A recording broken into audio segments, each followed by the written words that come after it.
el edema cerebral, y luego que pueda generar convulsiones. Bien. Entonces, para hablar de las isohipotónicas, las hipotónicas en general, entonces, en la parte clínica, ¿verdad? Vamos con las pérdidas extrarrenales, lo más frecuente es la diarrea, ¿sí? También los vómitos, también la formación de un tercer espacio, indicaba, por ejemplo, en los espacios virtuales, ¿de acuerdo? Donde se acumula líquido. Aparentemente no hay mucha diarrea, no hay manifestaciones que evidencien una pérdida de líquidos y electrolitos. Sin embargo, se está formando un tercer espacio. Por ejemplo, en las pancreatitis, ¿sí? En las peritonitis, en los niños quemados, como decíamos, ¿no? El gran quemado. Es un problema sumamente serio, ¿verdad? En los procesos sépticos, ¿sí? En la hipersudoración, en la fibrosis quística.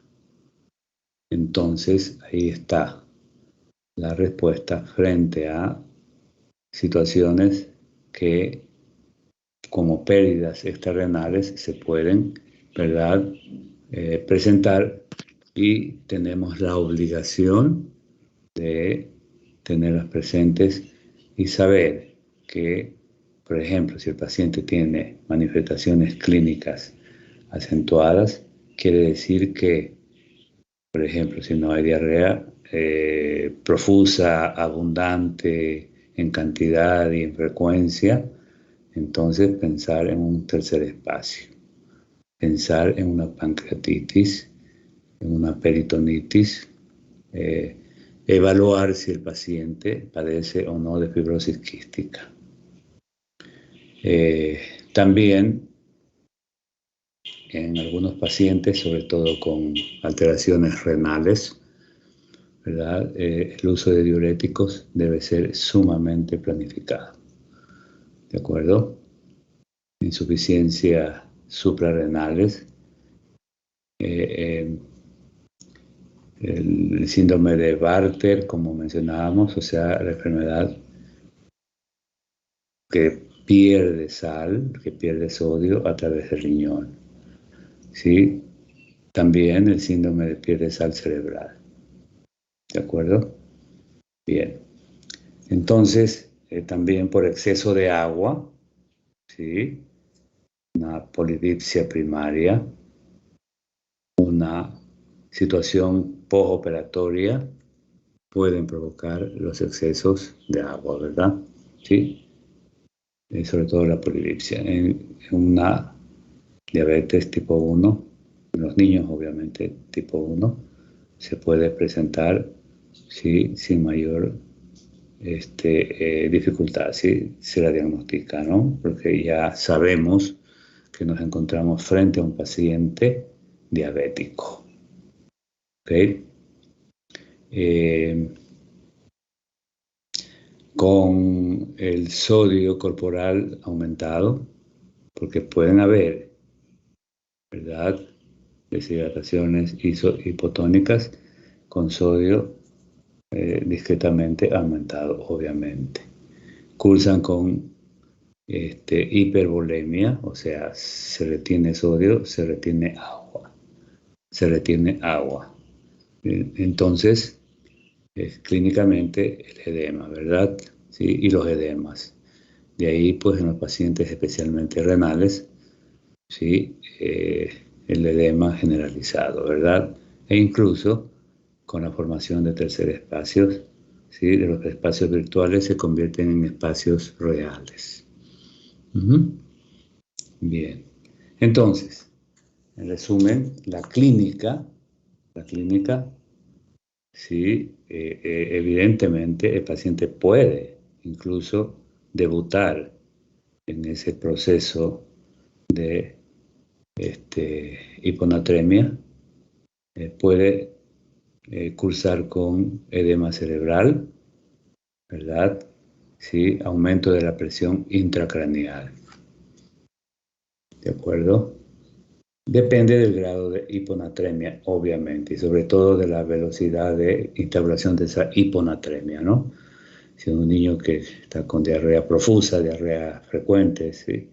Lo más probable es que no vayamos a una hiponatremia severa, ¿sí? A un estado de, obviamente, de deshidratación hidroelectrolítica, ¿sí? Desequilibrio, perdón, hidroelectrolítico a expensas de agua y a expensas de electrolitos, ¿sí?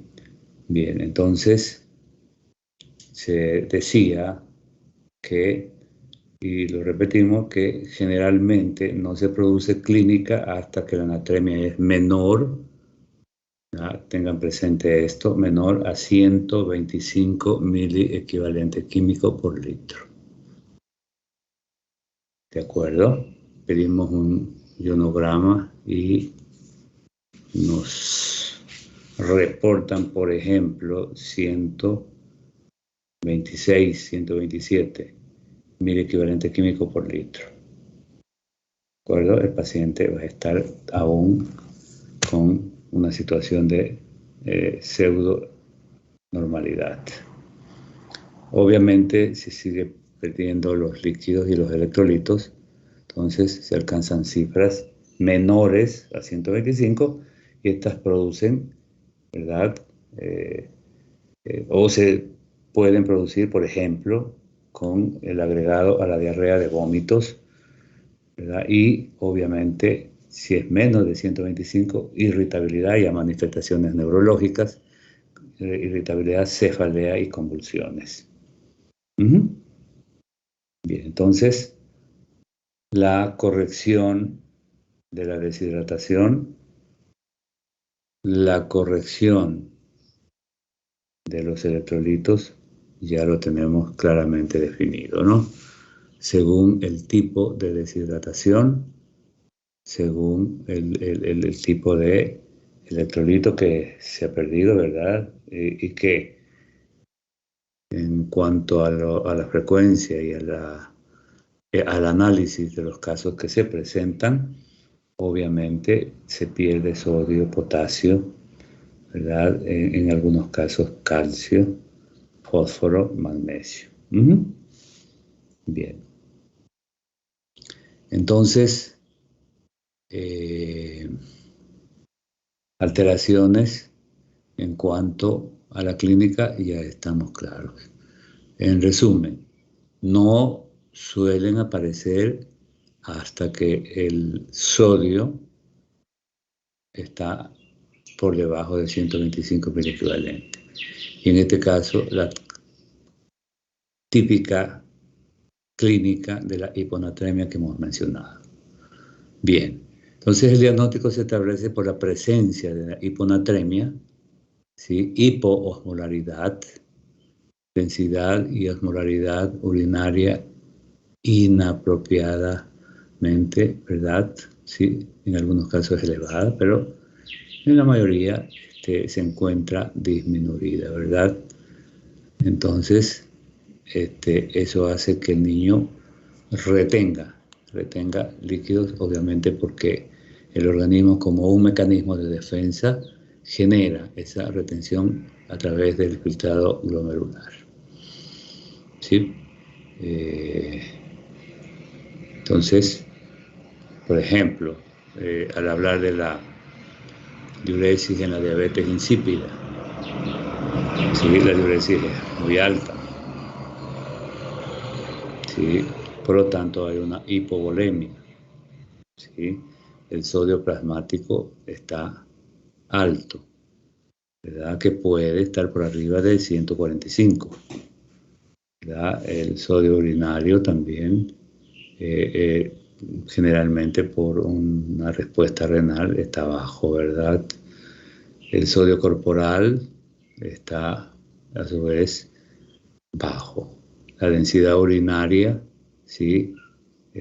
También está baja, ¿verdad? 1 0.005, por ejemplo, hablando de densidad. ¿Sí? Bien, y la osmolaridad está alta, ¿verdad? Mayor a 300 miliosmoles. Bien, entonces, la clínica en la hiponatremia grave, ¿sí? El diagnóstico se realiza mediante criterios analíticos, ¿no? Vamos a encontrar una hiponatremia con hipoosmolaridad. Entonces, la osmolaridad, en cambio, en orina es elevada. Pero, obviamente, tenemos que eso verificarlo. La presencia de alteraciones en cuanto al agua, ¿sí? En cuanto al sodio, en definitiva, así como la excreción de sustancias anormales por orina, por ejemplo, los uratos, ¿sí?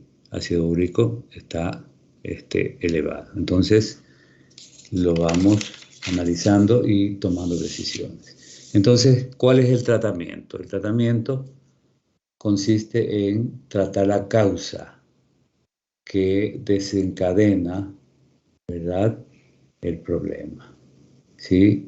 Por ejemplo, las diarreas. Tenemos que manejar esas diarreas. O sea, eso como norma general. Reponer la pérdida hidrosalina, es decir, líquida y sodio, hasta que desaparezca, ¿verdad?, las manifestaciones clínicas. ¿Sí? ¿Qué tipo de soluciones?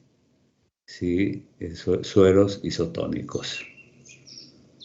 Ahora, si existe shock, habrá que realizar expansiones, ¿sí?, rápidamente, con bolos, como quedamos, a 20 ml por kilo de solución salina, ¿verdad?, al 0.9%. Y posteriormente ir reponiendo las pérdidas. Si el sodio es menor a 125, se seguirá el manejo establecido. ¿De acuerdo? Bien. Eso en relación a la hiponatremia. En cuanto a la hipernatremia, ¿sí?, se la define como el sodio sérico mayor a 150 mili equivalente químico por litro. ¿Cómo se produce? Se produce por una pérdida de agua superior a la de los solutos, es decir, más se pierde agua que solutos. Por lo tanto, la hipernatremia, ¿verdad? El sodio total puede estar incluso normal, alto o disminuido. Por lo que la anatremia no refleja el contenido total de sodio del cuerpo, obviamente. Entonces, la hipernatremia genera una situación de hiperosmolaridad plasmática que hace que salga agua del interior de las células. Esto, como decíamos, es un serio problema, ¿verdad? Esta situación ocasiona lesiones importantes en el sistema nervioso central. ¿Sí? Esa hipernatremia, insisto, puede generar la salida de agua, ¿verdad? Y, por supuesto, la salida de agua del interior de las células cerebrales y, por supuesto, esta situación, y en general de las células corporales, ¿verdad? Pero con mayor precaución en la situación evidentemente que se presenta en el área cerebral. Y puede ocasionar lesiones importantes. Entonces, la corrección obviamente debe ser programada. ¿De acuerdo? Bien. Entonces, clínicamente, la presencia y gravedad de los síntomas, hablando clínicamente, ¿verdad?, ¿sí?, dependen de los niveles plasmáticos, ¿sí?, de sodio y de la velocidad de su instauración. ¿Sí? Si el sodio, ¿sí?, la hipernatremia, si el sodio se eleva rápidamente, cuidado, porque eso generalmente se asocia con síntomas de deshidratación severa hipovolemia, taquicardia, oliguria, sequedad de mucosas. ¿Sí? Por lo tanto, en la hipernatremia aguda el síntoma fundamental es la sed. ¿Sí? Y además, obviamente hay que contar con las lesiones cerebrales. Si la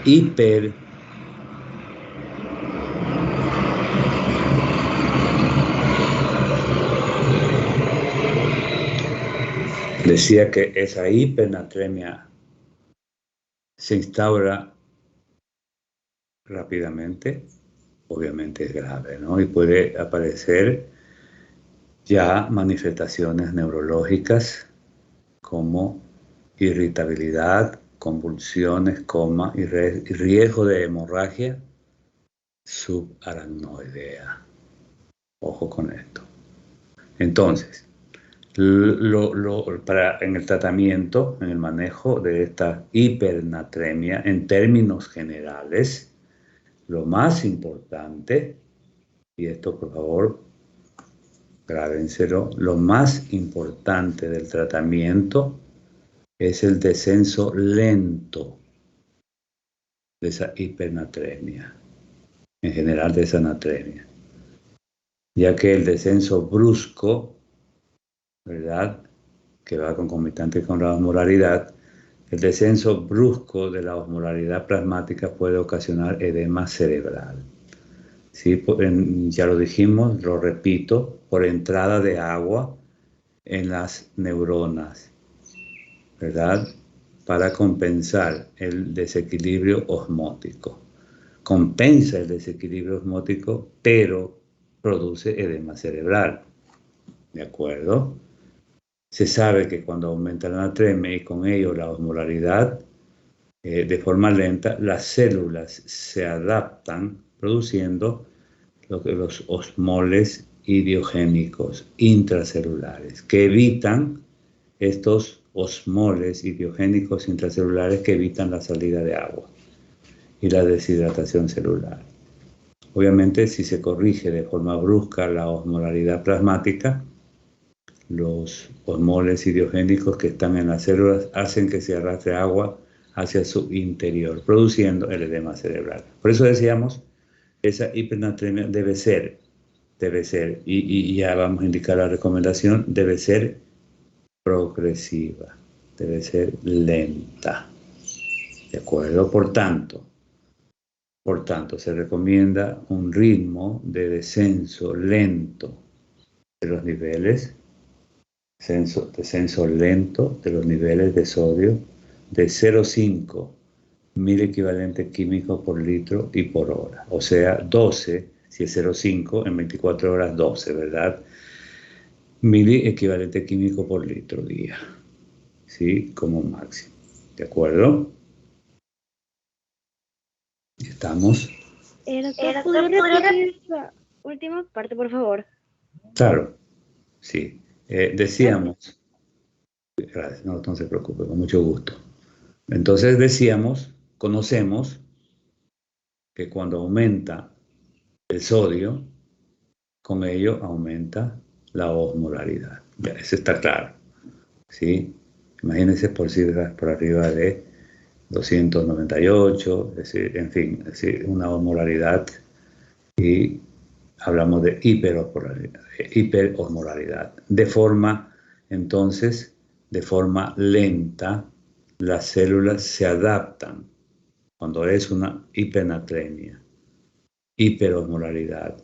De forma lenta, las células se adaptan produciendo osmoles idiogénicos intracelulares que evitan la salida de agua, protegen en definitiva las células neuronales, neurológicas, ¿sí?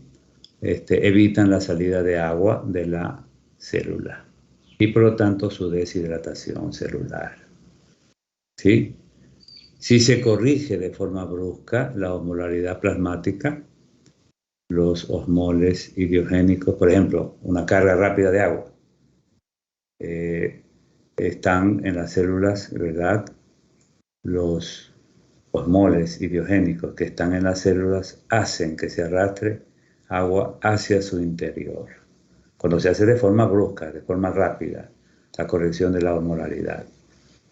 ¿Sí? O sea, una carga, por ejemplo, bolos de solución, en fin, salina, hipotónica, no isotónica, sino hipotónica, que ayuda. Pero si lo pasamos rápidamente, corremos el riesgo de que estos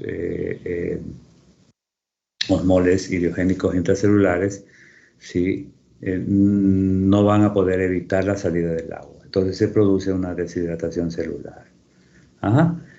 Pero sí se corrige de forma brusca, por supuesto, la osmolaridad plasmática.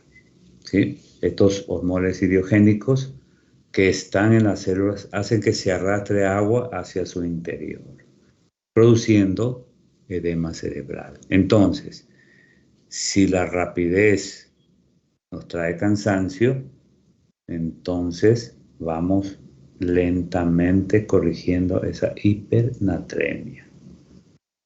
Y se recomienda un ritmo de descenso lento.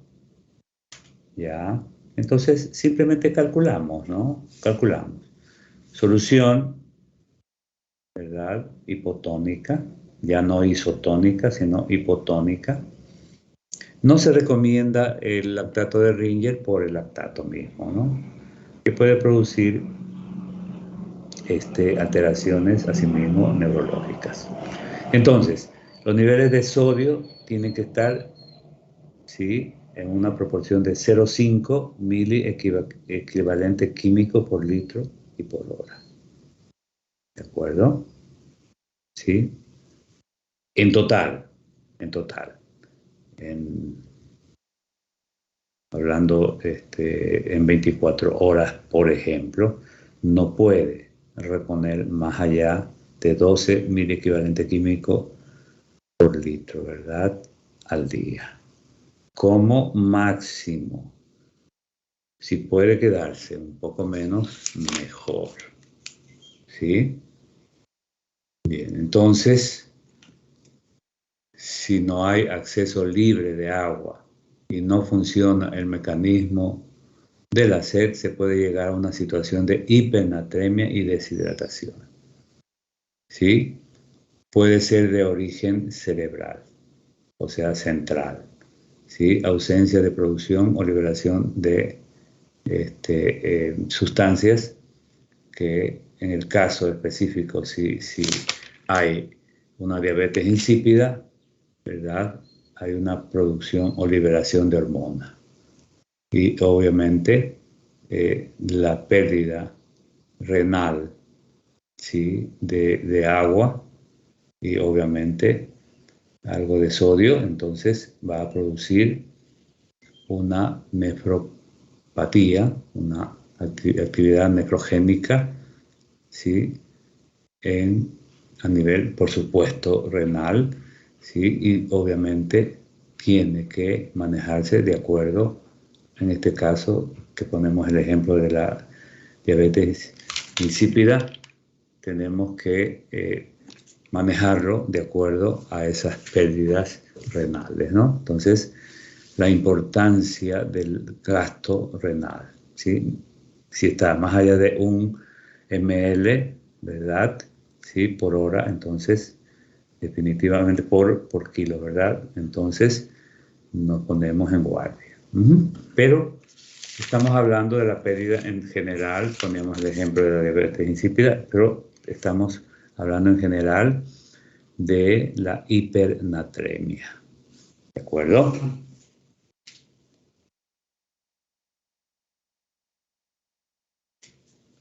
Preguntas.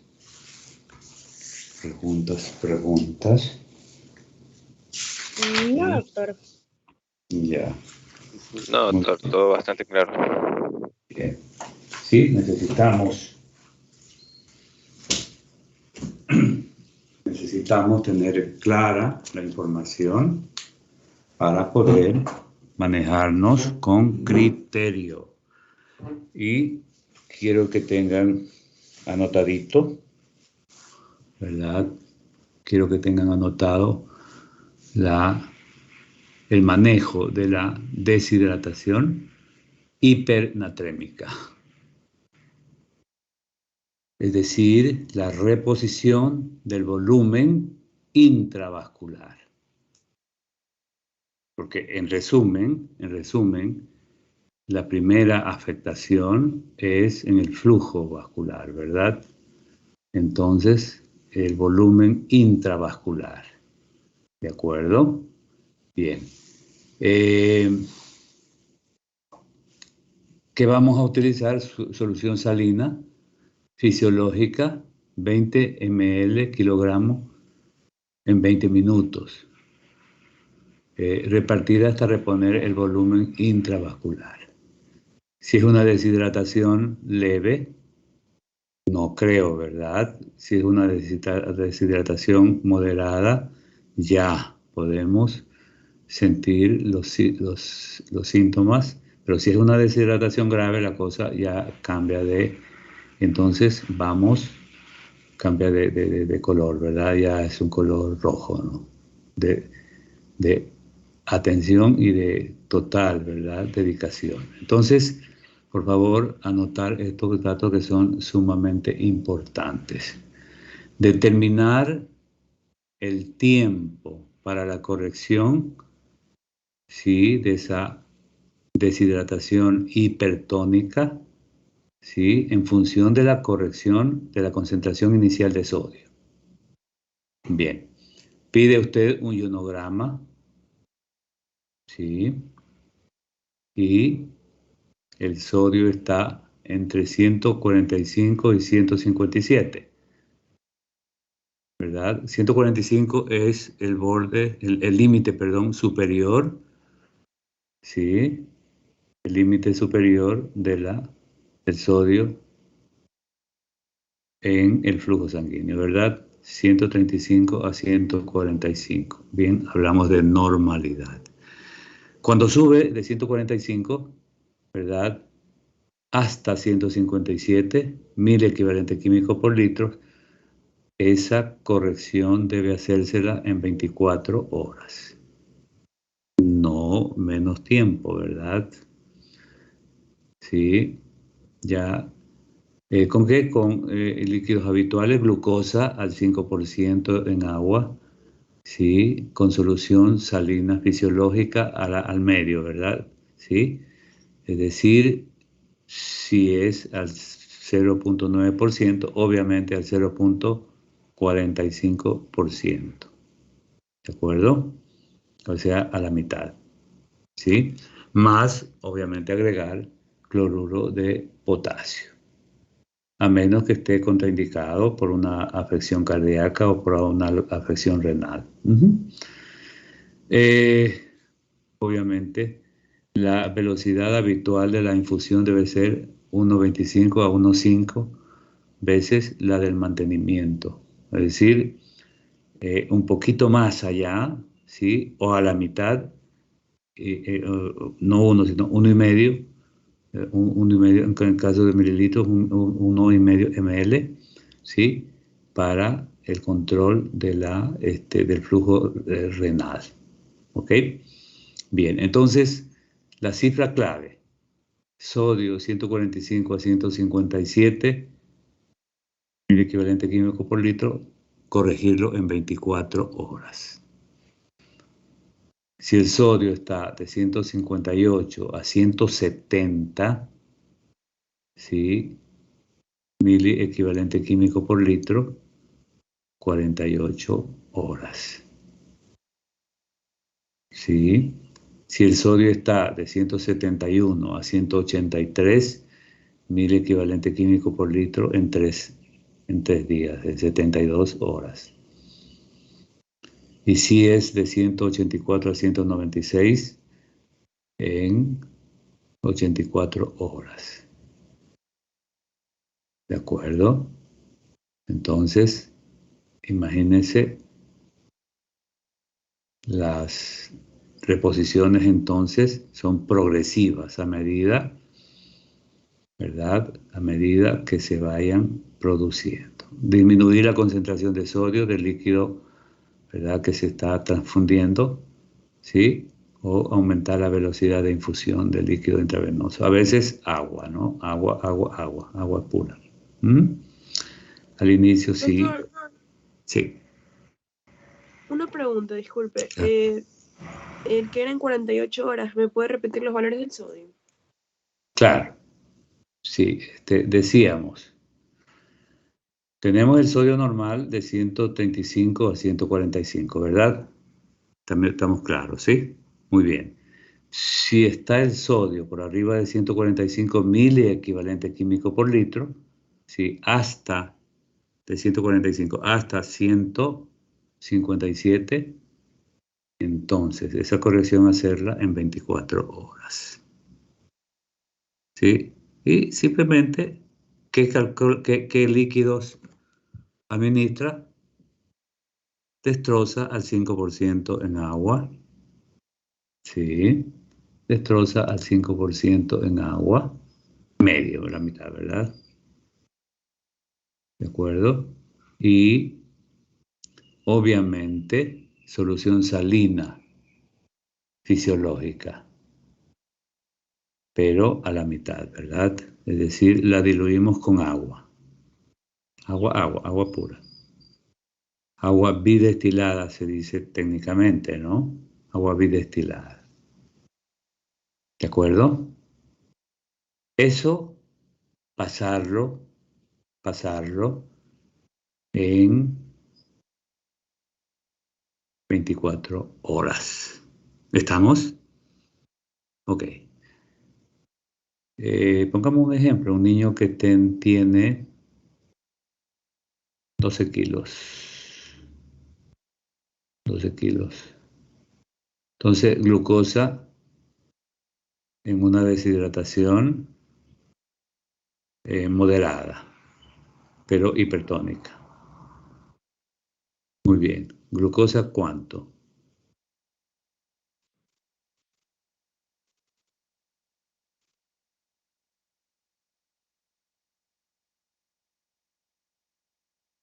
Glucosa al 5% en agua, ¿no?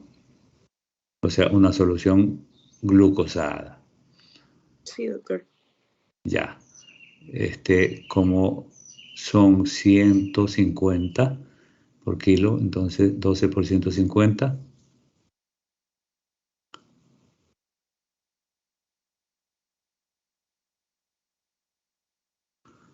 12 por 150, a ver, calculemos. 1800. 1800, correcto, muy bien, CC, perfecto. Ahí tenemos el total de líquidos. Entonces, la mitad destroza al 5% en agua, ¿sí? O sea, 900, ¿de acuerdo? ¿De acuerdo? Sí, Sí, doctor. doctor.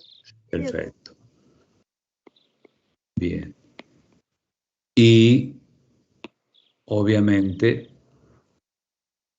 el suero salino fisiológico, ¿no? Sí,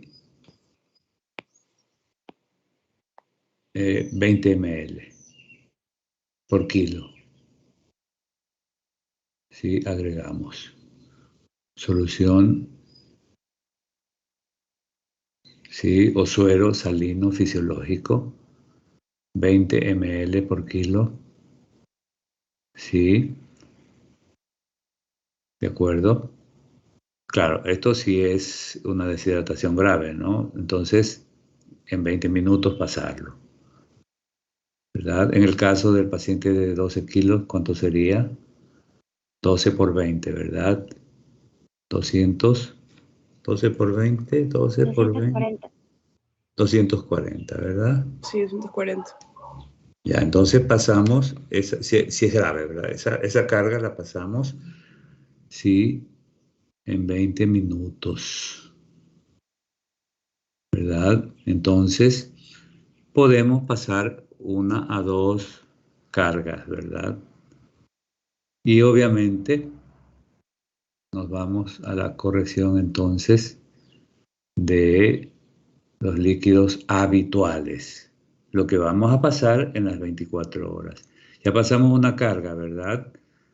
De suero salino fisiológico. Bien, fisiológico, o sea, al 0,9%. Esa es una primera carga.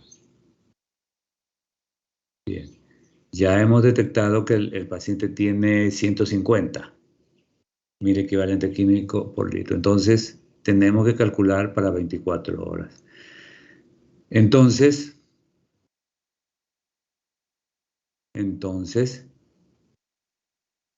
viene el cálculo de líquidos para las 24 horas. Bien, entonces, ¿cómo lo calculamos? Insisto, ya calculamos la glucosa de una moderada, ¿verdad? Glucosa 1800. Perdón, líquidos 1800. Entonces, destroza al 5% en agua, ¿sí? ¿De acuerdo? Podemos pasar el 50%, ¿verdad? De esa agua. ¿Estamos? Sí, Sí, doctor. perfecto. Entonces, y obviamente la solución salina fisiológica, ¿verdad? Solución salina fisiológica. Un ratito que me estoy quedando sin batería. Ok.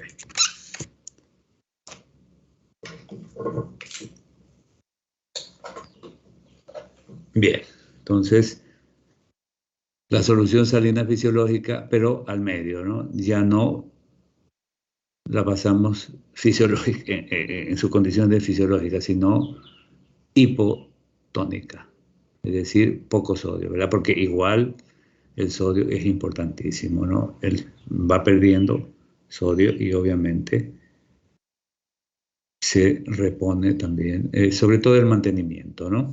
Uh-huh.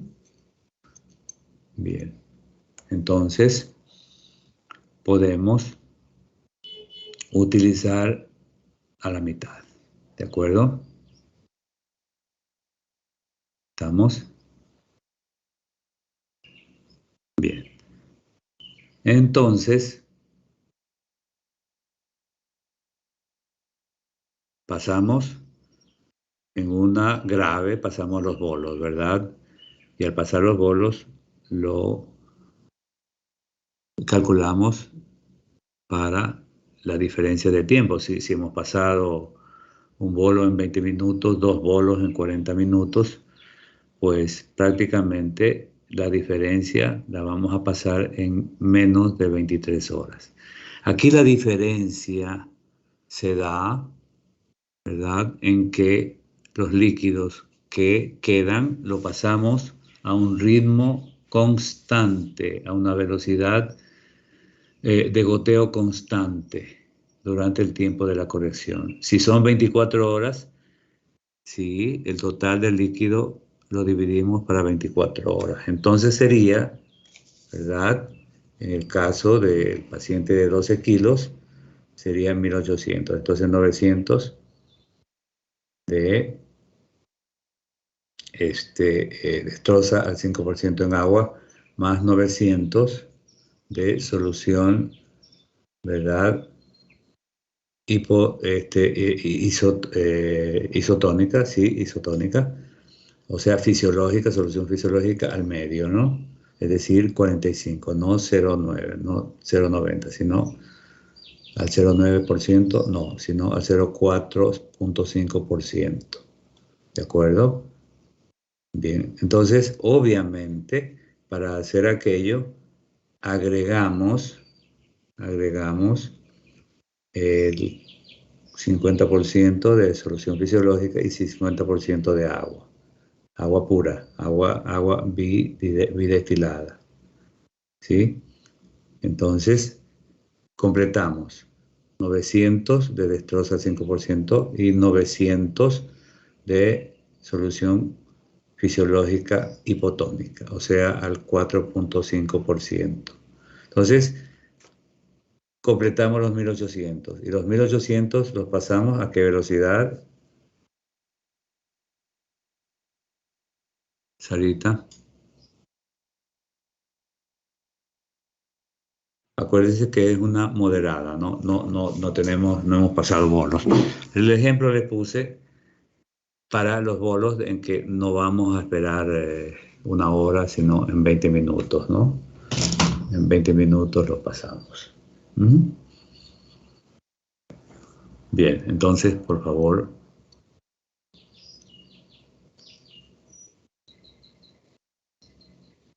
calculemos. Vamos, Sarita. Sencillo. 1800 dividido para tiempo. ¿Cuál es el tiempo? Dijimos que ya no vamos a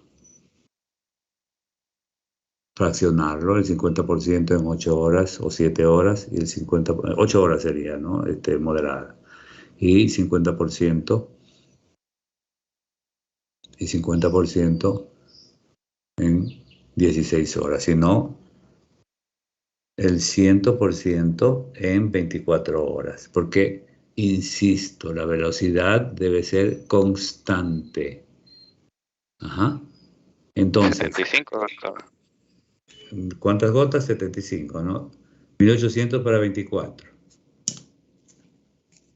Sí. Correcto. 1800 dividido para 24.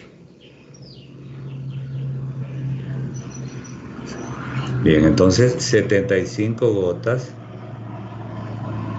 por minuto. Ya está. Eso lo pasamos en 24. Entonces, cuidado que un travieso aumente el goteo. Ah, no, está muy lento esto, ¿no? O sea, un día se demora. No. Pues sí que sí. O sea, necesitamos pasarla en 24 horas. Y mucho más si el sodio, ahora sí, para lo que me decía de repetir, el sodio de 158, porque ya controlamos 145 a 157, pero 158 a 170, ¿sí? 1000 equivalente químico por litro, tiene que prorratearlo en 48 horas, ¿sí? 48 horas. Insisto en la velocidad constante. Entonces, en las 48 horas el goteo es igual. Lo mismo de 171 a 183, 72 horas. Y 184 a 196, yo creo que ya no suba más, ¿verdad? El sodio, pues realmente un problema serio. La velocidad de goteo, insisto, ¿sí? Tiene que pasar el total de lo calculado en esas 84 horas, que serían, ¿cuántos días? 3 días y medio, ¿no? Sí, doctor. 24 por 3, 72 a 84, 72, 82, sí, 12 horas, 3 días y medio. Entonces calculamos para esos 3 días y medio. Imagínense lo difícil en tiempo, ¿no? Y lo complicado que significa, ¿verdad?, estar manejando una deshidratación hipertónica, hipernatrémica en este caso, ¿no?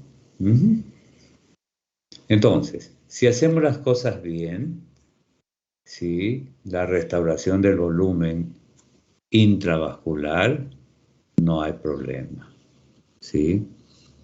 Está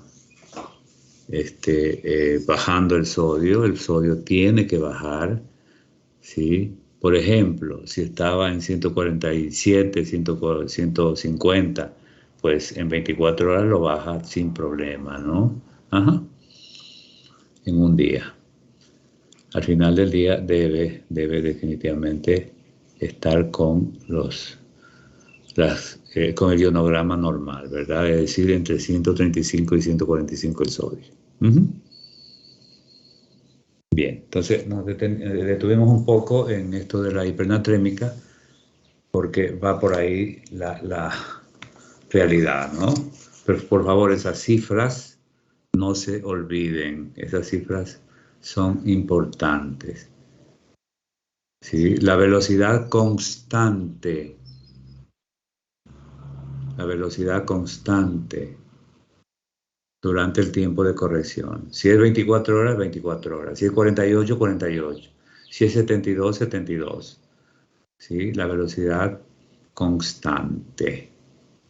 Estamos.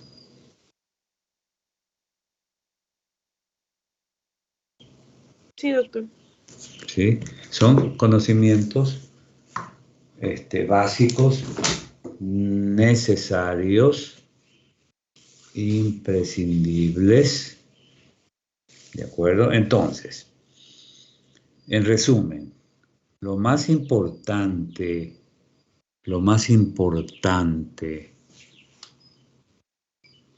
del tratamiento de la hipernatremia es el descenso lento de la natremia. Una gran conclusión, ¿verdad? Ya que el descenso brusco del sodio y por lo tanto de la osmolaridad plasmática puede ocasionar edema cerebral, ¿sí? Por entrada de agua en las neuronas, para compensar el desequilibrio osmótico, ¿sí? O sea, baja la osmolaridad, pero a costa del sacrificio de las neuronas, nada que ver, ¿sí? Bien, entonces se sabe que cuando aumenta la natremia y con ello la osmolaridad de forma lenta, las células, en cambio, se adaptan, ¿no? Sí, sí, las células se adaptan produciendo los moles idiogénicos intracelulares que evitan la salida de agua y la deshidratación celular. Si se corrige, otra conclusión, si se corrige, en cambio, de forma brusca, la osmolaridad plasmática, los osmoles idiogénicos que están en las células, hace que se arrastre agua hacia el interior de la célula y produce edema cerebral. Entonces, si estaba calculado en el paciente el goteo de, ¿cuántas eran? 75 gotas, ¿no, Eduardo? ¿Sí? Aumentamos a 100, por ejemplo, porque la verdad que va muy lento, entonces no, yo no quiero quedarme controlando las 24 horas, entonces quiero hacerlo en menos tiempo, porque tengo una reunión, porque tengo lo que sea, porque tengo las madres. No, no, no, es que yo tengo que llevarme a mi hijo más rápido. No se preocupe que se va con la vía y yo sigo pasándole el suero en casa. No, no acepte ninguna de esas propuestas indecentes. ¿De acuerdo? Sí, sí, sí. Entonces, en resumen, se recomienda un ritmo de descenso, tercera conclusión, se recomienda un ritmo de descenso lento de los niveles de sodio. ¿Cuánto? 0,5 mil equivalente químico por litro por hora. Es decir, en las 24 horas debe haber descendido 12 mil equivalente. ¿De acuerdo?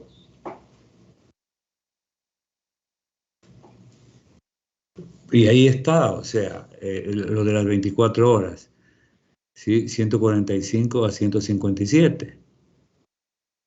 Ahí está calculado los 12, ¿verdad? ¿Sí? Por lo tanto, ella ni, por lo tanto, el paso de esa infusión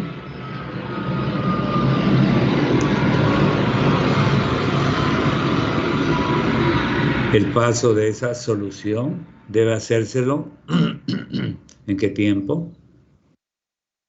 Si decimos que debe ser 12 mil equivalente químico por litro por día, ¿en qué tiempo? Si estuvo atendiendo, tiene la respuesta ahí. A ver, Yanis, vamos.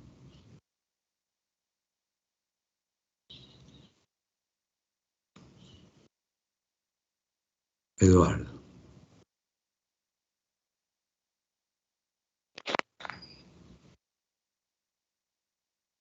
¿Puede repetir, doctor? Sí, ¿en qué tiempo tenemos un reporte de ionograma de 145 a 157? ¿Sí? En ese rango está reportado el ionograma. Entonces, si está reportado en ese rango, ¿en qué tiempo debo En 24 hacer? horas. ¿En qué tiempo? En 24 horas. En 24 horas. Punto. No se complique la vida. No pasa nada, ¿verdad?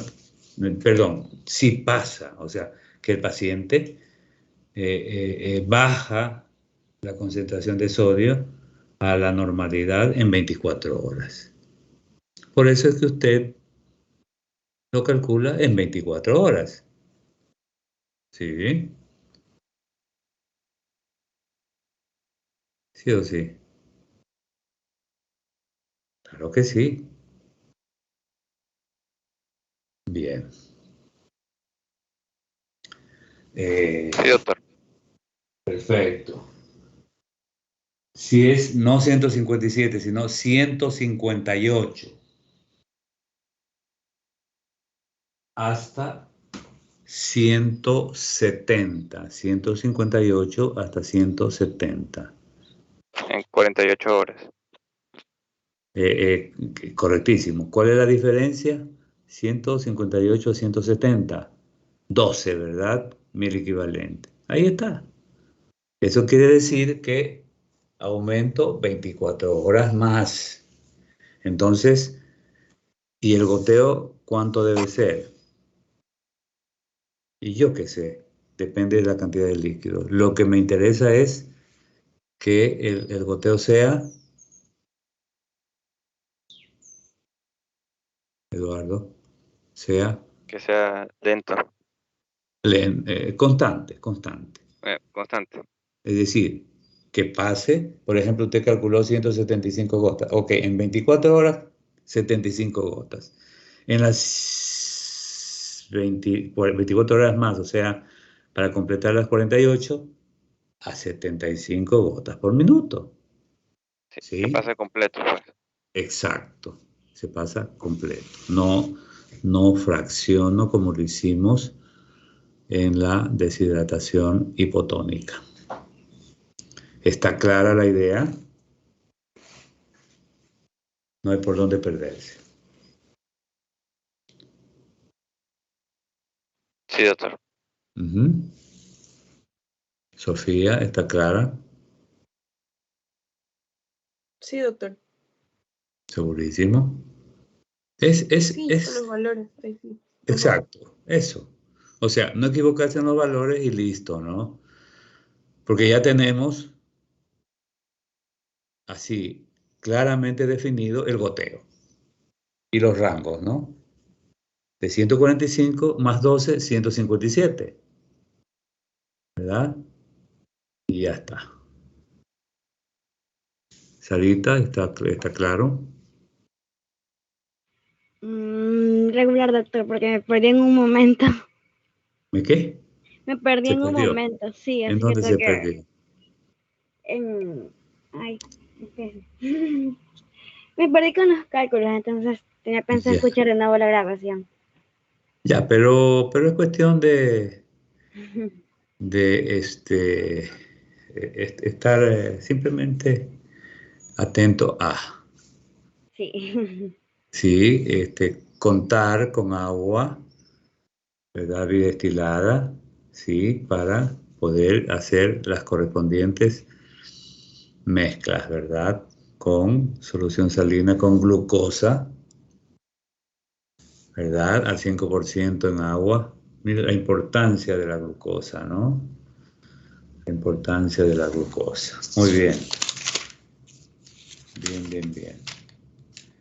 Eh, vamos con, vamos con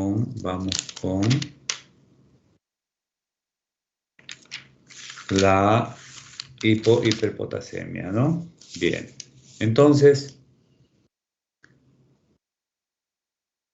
El potasio también, mucho respeto, ¿no? Yo sé, respeto en el término literal, no, sino en el término clínico que corresponde, ¿no? Es decir, respetar esos valores lo más, ¿verdad?, normales posible para evitar dificultades en el paciente, ¿no? Entonces,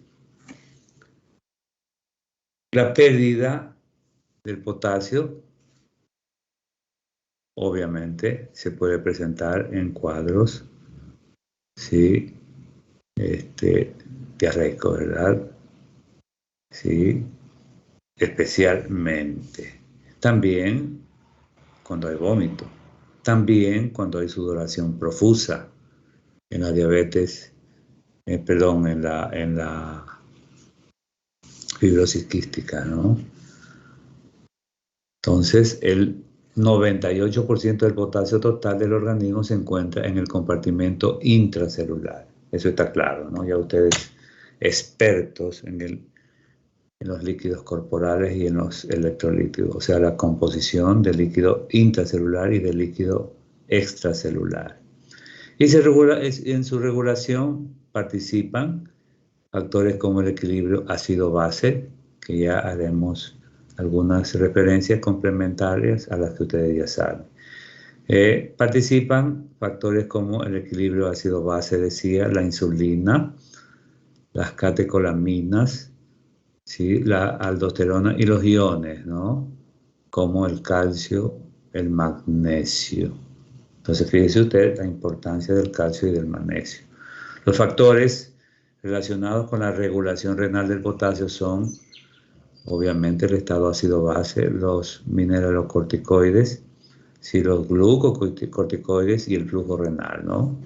Y obviamente el uso consciente, adecuado o el uso indiscriminado de los diuréticos. Bien, entonces, hablamos de una hipopotasemia cuando el potasio está menos de 3.5 mil equivalente químico por litro. ¿Sí? Bien. Entonces, etiológicamente,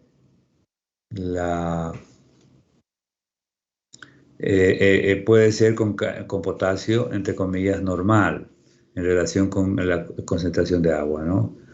Entrada de potasio en las células, obviamente, se puede producir alcalosis, administración de beta-adrenérgico, insulina, catecolaminas, hipotermia. La hipotermia, imagínense, puede producir un problema serio, ¿verdad? La hipotermia, por eso decíamos, las hipotermias son malignas. Ojo, un paciente que está hipertérmico, con 39, con 38 y medio, con 39, 39 y medio, y de pronto hace una hipotermia, cuidado con ese potasio. ¿Sí? ¿De acuerdo? Ok, bien. También puede presentarse en patologías como la ingesta rica en carbohidratos, pero pobre en potasio. En el ejercicio, ustedes que están acostumbrados al ejercicio, a las infecciones, obviamente, al estrés. Mire que el estrés a dónde nos lleva, ¿no? Y el consumo de alcohol. ¿Ya? Consumo de alcohol. Bien. Con potasio bajo, aporte insuficiente en nutrientes parenterales, ¿verdad? Sí, en la alimentación, etcétera, etcétera, no tenemos un aporte suficiente de potasio. Está en las vísceras, está en ciertas frutas, etcétera, etcétera, etcétera. Bien, entonces, el aporte insuficiente. Las pérdidas renales, ¿sí?, las tubulopatías, la acidosis tubular renal, el síndrome de Bartter, el síndrome perdedor de sal, el hiperaldosteronismo, ¿sí?, hiperaldosteronismo, déficit de magnesio, fíjese el magnesio por dónde está, diuréticos, ¿sí? Y uso de antibióticos. Ayer usábamos gentamicina, ¿verdad? Por eso les decía, como estamos usándolo por 5 a 7 días, no hay problema. Pero si hay usos, hay pacientes que se usa muy prolongadamente. Puede producir una lesión, ¿sí? Renal. Entonces hay que andarse con mucho cuidado con los aminoglucósidos. ¿De acuerdo? Mire cómo encontramos razones más que suficientes para frenar el uso de ciertos antibióticos. Entonces, la penicilina tiene sus limitantes. La penicilina, la gentamicina también, la anfotericina B, ¿sí? En fin. Y las pérdidas gastrointestinales, ¿no? Obviamente que van a dar hipopotasemia, ¿sí? Vómitos, tanto por pérdida de potasio gástrico como por la alcalosis, ¿sí? Así que por las dos vías puede tranquilamente pérdida de potasio, ¿sí? En las alcalosis, ¿verdad? En la hipovolemia, en el hiperaldosteronismo secundario, en las diarreas, en esas aspiraciones gástricas, ¿verdad? Colocamos una sonda nasogástrica y estamos que aspiramos a cada rato a ese paciente. No, o sea, hay que ser mesurados en extraer ese líquido, ¿verdad? Que se está acumulando en el estómago, ¿sí? Con el aspirado gástrico. Y obviamente las hipovolemias, ¿no? Bien, la obstrucción intestinal, las fístulas y el abuso de laxantes, ¿no? Ojo con el abuso de laxantes. Bien. Clínicamente, debilidad muscular, hiporreflexia, hipotonía, rabdomiólisis, ileo intestinal, hipotensión ortostática, alteraciones del EKG, especialmente aplanamiento de la onda T, ¿no? Un PR corto y un QT alargado, ¿no? En el electrocardiograma. Bien. Entonces, acuérdense, decíamos la importancia del tratamiento. El tratamiento puede ser oral, ¿verdad? Cuando el paciente tolera, el sodio es un poquito medio como saladito, ¿no? Y un poquito discretamente amargo, ¿no? Entonces, a veces no lo toleran muy bien. Pero el adulto sí, ¿no? Pero los niños, hablando de niños, sí se ponen un poquito difíciles, ¿no? Bien. Entonces, cuando no hay pérdidas muy acuciosas, muy abundantes, ¿sí? Entonces, tranquilamente podemos usar la vía oral para reponer el potasio. ¿Sí? La dosis 2 a 4 mil equivalente que por kilogramo día, ¿no? Repartido en 3 a 4 tomas. No pasarse de 20 mil equivalente, ¿verdad? En los preparados. Si es intravenoso, entonces usamos la fórmula, ¿no? ¿Se acuerda la fórmula? Déficit hasta 3, ¿verdad? Porque hasta 3.5 es lo normal, ¿no? Entonces déficit hasta 3 por 4. Exacto. Y por peso. Y el resultado de que da en ml, llevarlo, o sea, dividirlo para 2. Así es. Ajá. Eso. Perfecto. Y ya está. Tenemos la hipopotasemia en proceso de corrección. O tenemos las herramientas para corregir la hipopotasemia. ¿Estamos? Bien.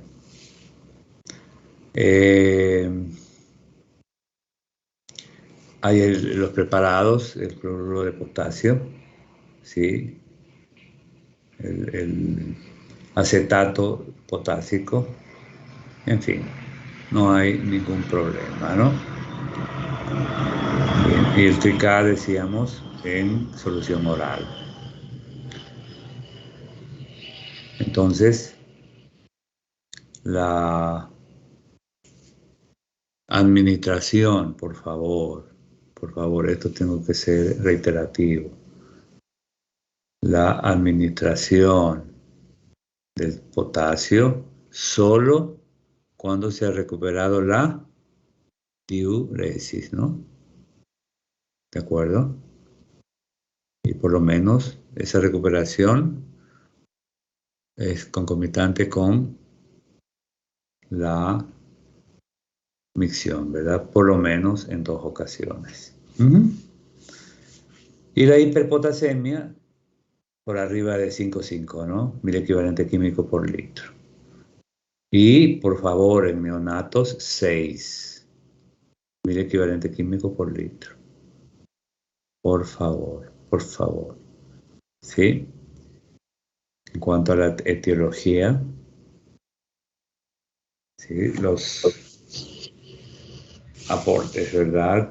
Reducción de el ingreso de potasio, ¿verdad? ¿Sí? En la acidosis, perdón, el aumento de potasio, perdón. En la acidosis metabólica, obviamente, la hiperpotasemia.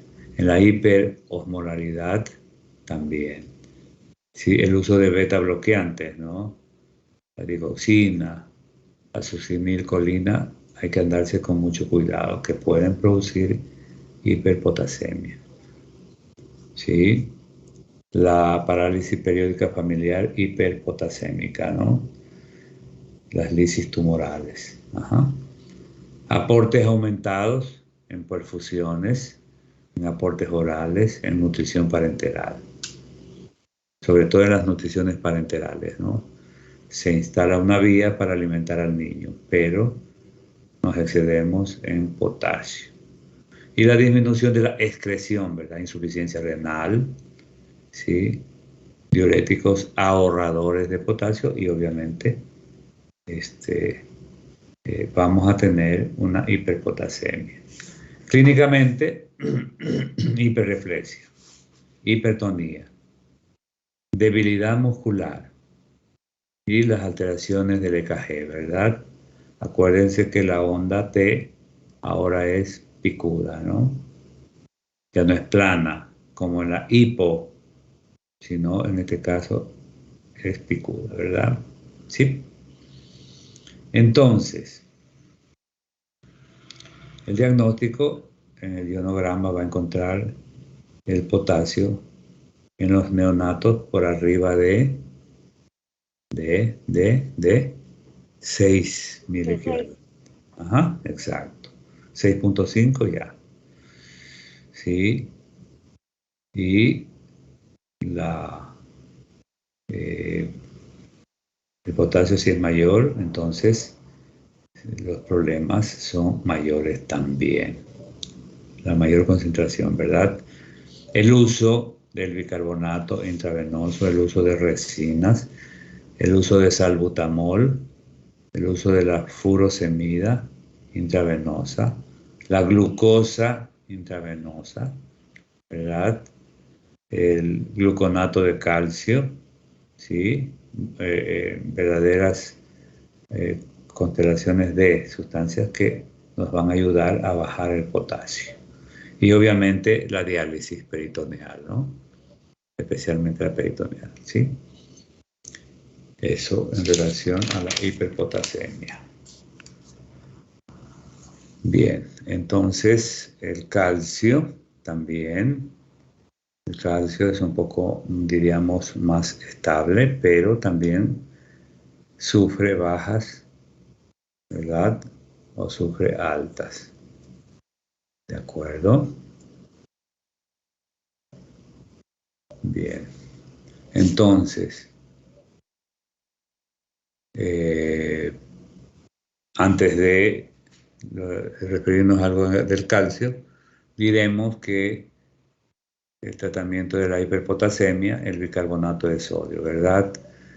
El bicarbonato de sodio tiene por cada mililitro un miliequivalente. ¿Recuerdan?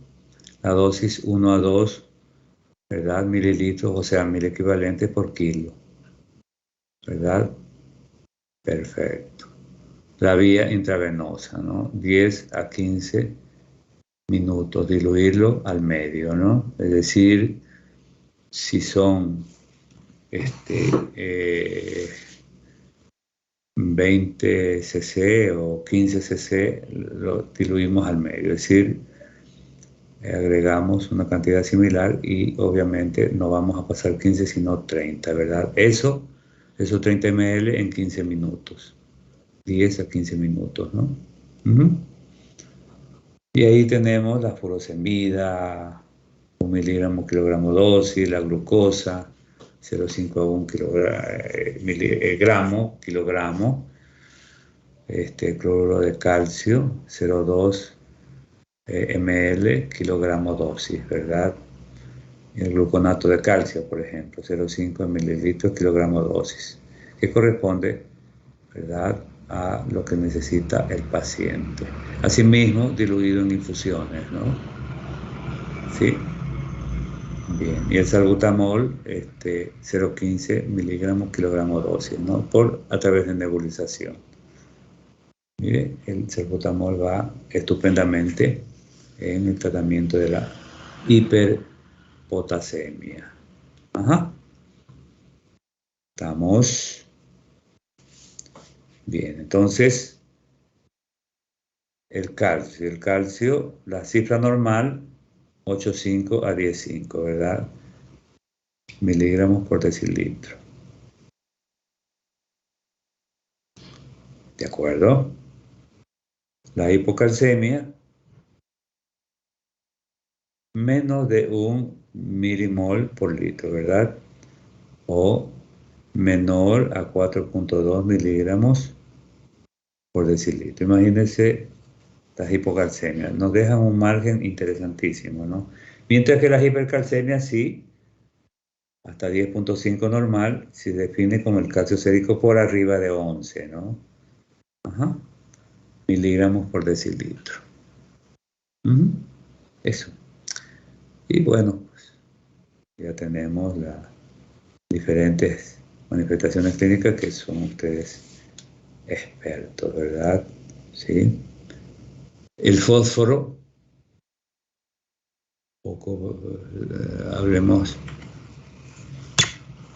recordemos algo del fósforo. ¿Cuál es el valor normal del fósforo? Varían según la edad, ¿verdad? Sí, doctor. De 4 a 7,1 en 4 a niños 7,1. Ajá. y 2,7 a 4,5 en adultos. En adultos, correcto. Entonces, mire usted, tenemos ahí las cifras normales. La hipofosfatemia o la hipofosforemia, el fósforo por debajo de 2,5, ¿verdad? ¿De acuerdo?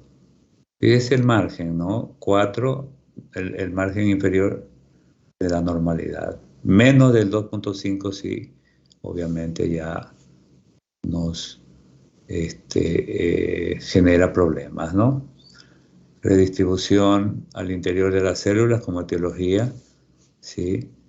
Disminución de la absorción de fósforo, aumento de las pérdidas renales por diuréticos, por acidosis, por hipocalcemia, el calcio de la mano con el fósforo. En cuanto a la clínica, no suele aparecer hasta cifras por debajo de 2,5 miligramos por decilitro. Insuficiencia respiratoria, debilidad muscular, rabdomiólisis, ¿sí? Alteración del sistema nervioso central como obnubilación, coma, convulsiones. ¿Sí? Miocardiopatía, por favor. Neuropatía periférica. ¿Sí? Alteraciones de la función plaquetaria y de los neutrófilos. Mire hasta dónde afecta el fósforo. La importancia entonces en las fórmulas vitamínicas que se incluya el fósforo, ¿no? Y siempre lo vemos, ¿no? Que está incluido, así que no hay problema. Hay el fósforo monosódico, el fósforo monopotásico, ¿sí? Los fosfatos, ¿sí? Que existen. Bueno, casas comerciales Sandoz, por ejemplo, produce un producto muy interesante, ¿no? A base de fósforo. Bien. Entonces, en la hipofosforemia, ahí está la parte clínica, ¿sí? Y obviamente el tratamiento, la dosis de 2 a 3 milimoles por kilogramo día, repartidos en 3 a 4 dosis, ¿no? Y ahí están, como decía, los preparados. Bien. Eso en relación a la baja de fósforo. En la elevación, ¿verdad? La etiología, insuficiencia renal. Mire que casi la mayoría del riñón tiene un papel fundamental, ¿no? En la regulación de estos electrolitos y en la subida o en la baja. ¿Sí? Rabdomiólisis, hipertermia maligna, por favor, hiperfosfatemia, alteraciones del equilibrio ácido-base, especialmente en las acidosis, exceso de aportes, ¿sí? Entonces, por ejemplo, enema de fósforo, ¿no? Ajá. Y la crónica, insuficiencia renal crónica, hipoparatiroidismo, acromegalia, ¿sí? Hipertiroidismo, ¿no?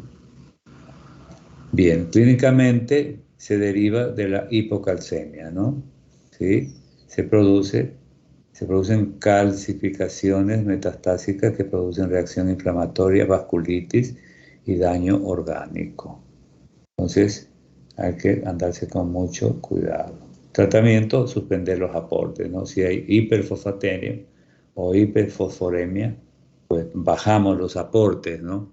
El niño está ingiriendo vitaminas y ahí está recibiendo fósforo, ¿no? Corregir la hipocalcemia solo cuando sea sintomática. Disminuir la absorción intestinal con antiácidos, ¿sí? Especialmente el hidróxido de aluminio, ¿no? Mire cómo usted puede suspender la absorción intestinal del fósforo a través de antiácidos, ¿no? Doctor, ¿sí podría Ajá. repetir rapidito la clínica? La parte clínica, sí. Es básicamente se relaciona con la hipocalcemia, ¿no? ¿De acuerdo? Se produce calcificaciones metastásicas, lo más importante, de fósforo, ¿verdad? Sí, en las hiperfosfatemias. ¿Estamos? Lo que produce reacciones inflamatorias, reacciones vasculitis, de pronto empieza con dolor de extremidades, ¿verdad? Es porque está abusando del fósforo, ¿sí? Vasculitis y daño orgánico, ¿verdad? Incluso en las insuficiencias renales también, obviamente. Vamos a tener alteraciones, ¿verdad? ¿De acuerdo? Bien. Listo, doctor. Listo, ok. En cuanto a los trastornos del magnesio, la hipomagnesemia por debajo de 1.7, ¿no? Normal es 1.7 a 2.4. Aquí sí se mantiene el magnesio en cifras estandarizadas, 1.7 a 2.4. ¿Sí? La hipomagnesemia, el magnesio por debajo de 1.7 miligramos por decilitro. Pérdidas gastrointestinales de magnesio, mala absorción, diarreas, de esas diarreas prolongadas, pacientes con intestino corto, ¿sí? Fibrosis quística, ¿no? También se pierde, aparte de sodio, se pierde magnesio. Ajá. Pérdidas renales, tubulopatías, acidosis tubular renal, diuréticos y otros fármacos, ¿no? Aminoglucósidos, ajá, anfotericin B, y la ciclosporina. Otras causas: disminución de aportes en la diabetes mellitus, en la hipotermia y en las quemaduras. Se pierde mucho magnesio. Clínicamente similar a la hipocalcemia, es decir, alteraciones neurológicas, convulsiones, coma, hablando clínicamente, ¿verdad? Síntomas psiquiátricos, decíamos, ¿verdad? En la parte muscular, la famosa tetania, ¿no? ¿Sí? Por el calcio, ¿ya? Y las alteraciones cardíacas, hipotensión, arritmias, insuficiencia cardíaca congénita. Bien, entonces, en el tratamiento, ¿verdad?, de la hipomagnesemia, ¿sí? La aguda sintomática, ¿sí? El magnesio, ¿no? Menor a 1 miligramo por decilitro. El sulfato de magnesio, ¿no? 25 a 50 miligramos kilogramo dosis. En perfusión intravenosa continua durante 2 a 3 horas. En las siguientes 24 horas continuar con perfusión continua, pero de 120 a 240 miligramos kilogramo día, ¿no? Sí, posteriormente doctor, continuar. ¿Perdón? Disculpe, ¿podría repetir lo del sulfato de magnesio, por favor? Sí, claro, con mucho gusto. Gracias. En las hipomagnesemias agudas que dan síntomas, o sea, problemas psiquiátricos, problemas neurológicos, tetania o cardiopatías, hipotensión, arritmias, insuficiencia cardíaca, damos sulfato de magnesio, 25 a 50 miligramos kilogramo dosis en perfusión intravenosa continua. Durante 2 a 3 horas pasamos esa dosis de magnesio, ¿verdad? En las siguientes 24 horas, continuar con perfusión continua a 120 a 240 miligramos kilogramo día. ¿Sí? Posterior, continuar con pauta de mantenimiento en perfusión continua, ¿verdad? 30 a 60 miligramos kilogramo día durante 3 a 4 días para rellenar los depósitos de magnesio, ¿no? Bien, si la hipomagnesemia es leve, por lo tanto asintomática, es decir, va de 1 a 1.4 miligramos por decilitro, los suplementos de magnesio, ¿verdad? Ahí tenemos el total magnesiano, y hay una serie de que se puede tomar, ingerir sin ningún problema. En cuanto a la elevación del magnesio, por arriba de 2.4 miligramos por decilitro. Bien. Principalmente la etiología es iatrogénica, ¿no? Aportes excesivos.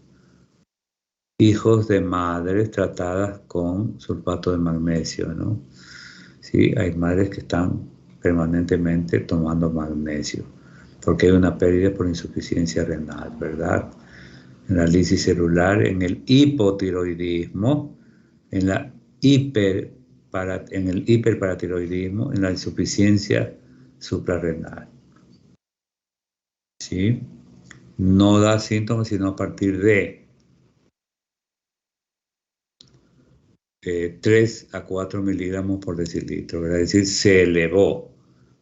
Recuerden que las cifras de magnesio es 1,7 a 2.4 miligramos por decilitro, pero acá en la hipermagnesemia está por arriba de 2.4, ¿sí? O sea, la cifra, al borde de la expresión máxima de concentración de magnesio, ¿verdad? Si está por arriba de ese valor 2.4, entonces, ¿verdad?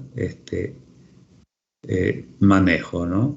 ¿Sí? Pero antes, la clínica, cuando está el magnesio por arriba de 3 a 4 miligramos por decilitro, entonces se produce, si es mayor a 3 miligramos por decilitro, una depresión del sistema nervioso central, Por arriba de 5 miligramos por decilitro, disminución de los reflejos osteotendinosos, hipotensión, bradicardia y alteraciones cardíacas, ¿no? Alargamiento del PR, ¿no? Y del QT. Y el bloqueo auriculoventricular. Si es mayor de 10, híjole, parada, ¿no? Parada respiratoria y bloqueo cardíaco. Bien, eso en relación al magnesio. Doctor, disculpe, ¿puede repetir por favor cuando es mayor a 5? Cuando es mayor a 5 miligramos por decilitro, ¿verdad? Hay una disminución de los reflejos osteotendinosos. ¿Sí? Existe una hipotensión, ¿verdad? Es decir, hipotensión arterial. Existe bradicardia. ¿Sí? Imagínense, problemas eminentemente cardíacos. ¿Sí? Alargamiento del PR y del QT. Y el bloqueo auriculoventricular. Así que, no, con mucho gusto. Y más de 10, se prenden las alarmas, ¿verdad? Absolutamente. Si ya con lo anterior, si es mayor de 5, el incremento del magnesio, obviamente la disminución de los reflejos, la hipotensión, la bradicardia y las alteraciones del electrocardiograma y el bloqueo auriculoventricular. Pero si es un incremento de más de 10 miligramos por decilitro, entonces hablamos de una parada respiratoria y de un bloqueo cardíaco, ¿sí? Y el paciente, si no es manejado oportunamente y no se lo diagnostica oportunamente, fíjese que hay que pensar en magnesio, ¿sí? Es un diagnóstico muy sutil, muy sofisticadito, ¿sí? El tratamiento, suspender, ¿verdad? Las causas que incrementan, o sea, de pronto el iatrogénico, ¿no? Está recibiendo alguna infusión excesiva de magnesio. ¿Sí? Aumentar la excreción renal, hay que forzar con diuresis, ¿verdad? Solución salina 0,9% y furosemida intravenosa, 1 a 2 miligramos kilogramo dosis, y diálisis, ¿no? Para poder salvar al paciente. Y obviamente el gluconato de calcio al 10%, 1 mililitro kilogramo intravenoso. Y estamos, ¿no?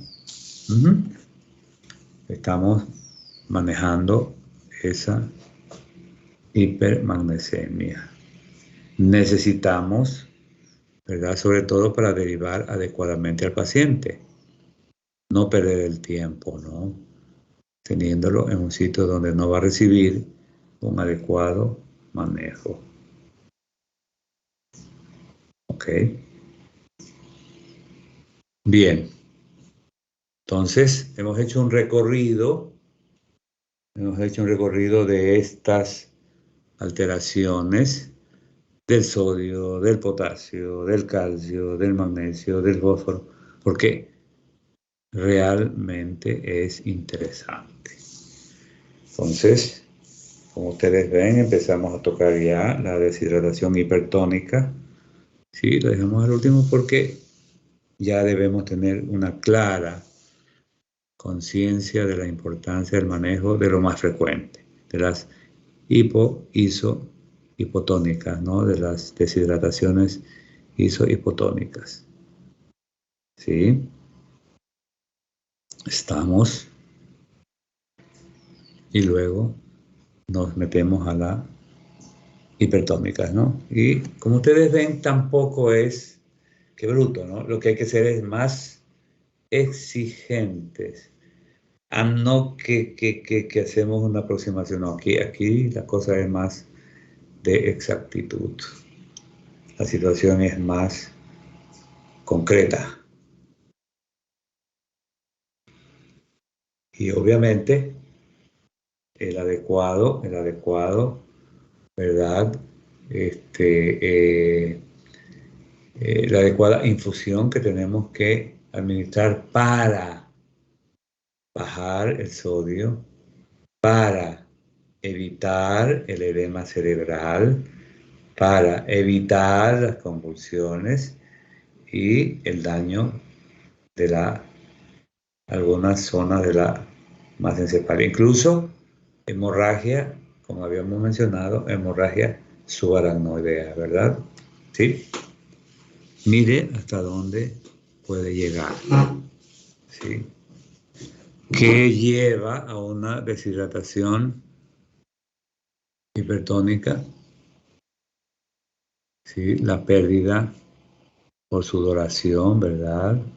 En olas de calor, donde no hay reposición de agua de la vía oral, entonces, ojo, que el organismo echa mano del agua intracelular. Y ahí es donde se arma el verdadero problema en esta situación. ¿Ok? Bien. Recuerden las hipertensiones, las hipertermias malignas, ¿no?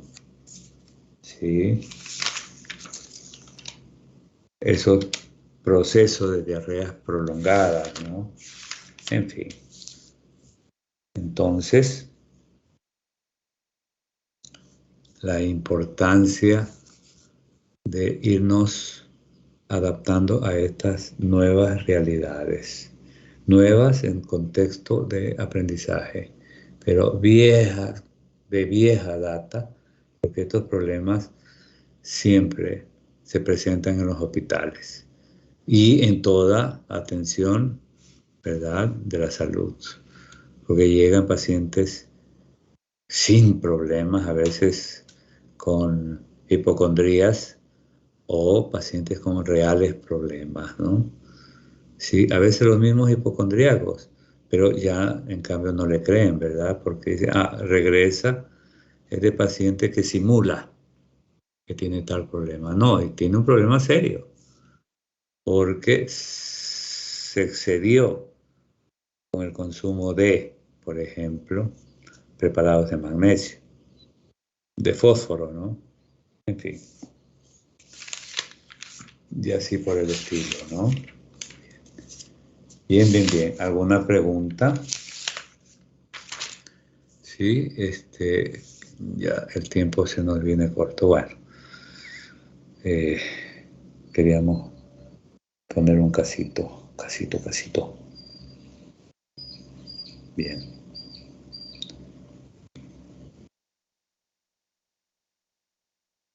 ¿Alguna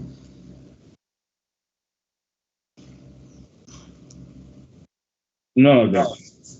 pregunta? Sí, queríamos poner un caso de un niñito de 10 kilos, una deshidratación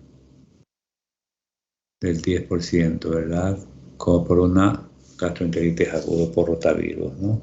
Con un sodio sérico de 175 mil equivalente químico por litro. Pero bueno, ya lo vamos a ver en su momento. Hay una deshidratación hipernatrémica. ¿De acuerdo?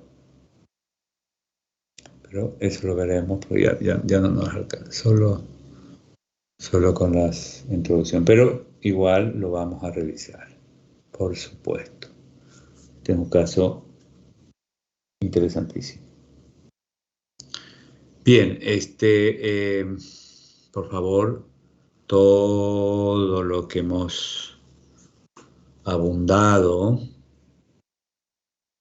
en información, no la pierdan, por favor. En serio les digo, no la pierdan. O sea, ustedes van a tener una información que les va a ayudar muchísimo a resolver muchos problemas, ¿sí? Y no solo resolver, hacer una adecuada derivación. Pero ya cuando han estabilizado al paciente, ¿no? Sí, imagínense por la formación de un tercer espacio, ¿no? Sí, estabilizan al paciente y que vaya a un centro de mayor complejidad, a un hospital y obviamente para resolver por qué ese derrame pleural está generando un serio problema, ¿no? ¿Sí? El adecuado drenaje, porque el drenaje no puede hacerlo brusco, ¿verdad? ¿Sí? Tiene 2 litros, sacar los 2 litros de un empiema, ¿no? De material purulento, híjole. Y el sacar esos 2 litros descompensa las estructuras, especialmente el área intravascular, con los correspondientes desequilibrios, ¿no?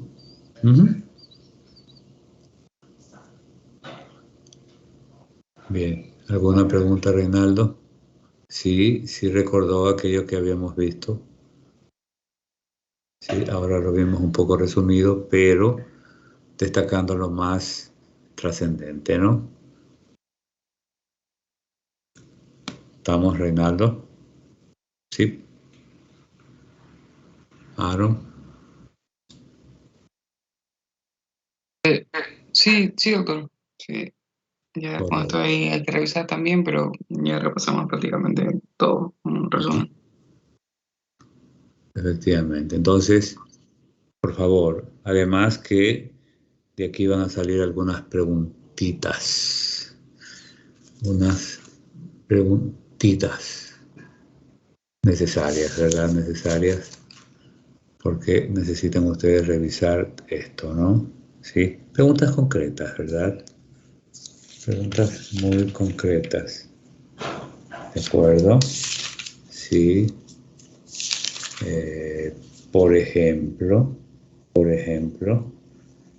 ¿en qué tiempo, en una deshidratación hipertónica, en qué tiempo transfunde la infusión necesaria para corregir una hipernatremia de 145 a 157?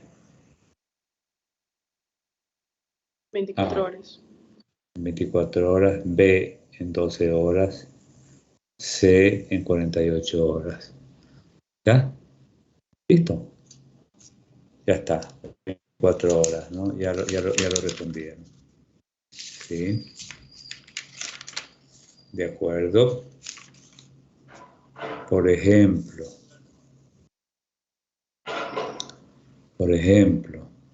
¿cuál es la concentración normal, límite superior de potasio en neonatos?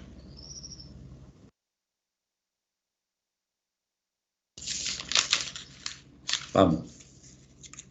¿Ustedes lo saben? 6. 6, correcto. Sí. ¿Qué electrolito produce, especialmente su baja, produce alteraciones psiquiátricas? Obviamente ponemos los distractores, ¿no? El magnesio. La hipomagnesemia. La respuesta es eso, hipomagnesemia. ¿Sí? Es el magnesio, sí, pero ¿es alta? No. Es la hipomagnesemia. ¿Sí? ¿Qué dosis de magnesio produce parada cardíaca? Mayor a 10 miligramos sobre decilitro. Mayor a 10 miligramos por decilitro, ¿verdad? Ya está. Mire usted, sencillito. Pero sencillo cuando se lee, cuando se repasa, ¿verdad? Y difícil porque nos están hablando en chino, ¿no? O sea, estoy poniendo porque ustedes saben que uno de los idiomas más difíciles es el mandarín, ¿no? Entonces nos están hablando en chino. Pero para otros no, estamos hablando en nuestro idioma materno, ¿no? Madre, nuestro idioma base, el español. Bien, si no hay más preguntas, Sofía, ¿no hay alguna pregunta? No, nada se le queda en el tintero. No por ahora, doctor, pero igual voy a ver la grabación porque sí, igual han sido muchas cosas para volver a repasar, como un resumen. Ajá, sí. Sí, hay que volver a repasar. Hay que volver a repasar. Eduardo, bastante claro, ¿no? Bastante claro, pero sí hay que, sobre todo, no más que memorizarse, practicar los cálculos, el orden Exacto, por lo menos. exacto. Ajá, sí.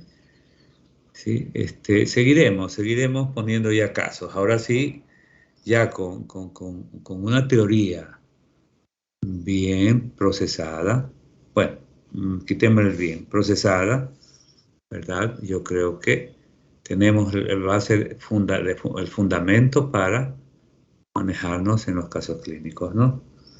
De hecho, ustedes ven que los que hemos visto que son el día a día, pues evidentemente que son sencillos, ¿no? ¿Sí o no? Cualquiera de los casos que hemos presentado son ya, o sea, con la correspondiente guía, con la correspondiente asesoría, vemos que no es nada del otro mundo, ¿no? No es nada difícil. El asunto es de que poco a poco se vayan, como decimos vulgarmente, cuando el paciente está intubado, ya ustedes obviamente están con la guía, pero ya una vez solos, tienen que desenvolverse solitos. Ya se produce el destete, ya se saca el tubo de la respiración asistida. Ahora, solitos a respirar automáticamente, ¿no? Incluso, no conscientemente, sino subconscientemente. ¿Verdad? Usted ni se da cuenta que está respirando, ¿verdad? Sí. Y sin embargo lo hace en forma excepcional. Más bien cuando pone bajo la tutela de la conciencia su respiración, termina siendo una lipotimia o lo pone horizontal el organismo, ¿verdad? Hasta que recupera la autonomía respiratoria, ¿no? Entonces recupera su capacidad de respiración. Va por ahí el conocimiento, ¿no? Ustedes solitos tienen que convertir un flujo súper que autónomo, así de sencillo. Pero hasta eso aprovechamos el tiempo para poder darle ciertas pautas, ¿no? Bien, les agradezco mucho. Nos vemos en la tarde. Hasta eso, que tengan un resto de día excelente. Chao. Gracias, doctora. Hasta Muy luego. bien. Gracias. Hasta luego. Gracias, doctor. No, a ustedes. Esté bien, Carlita.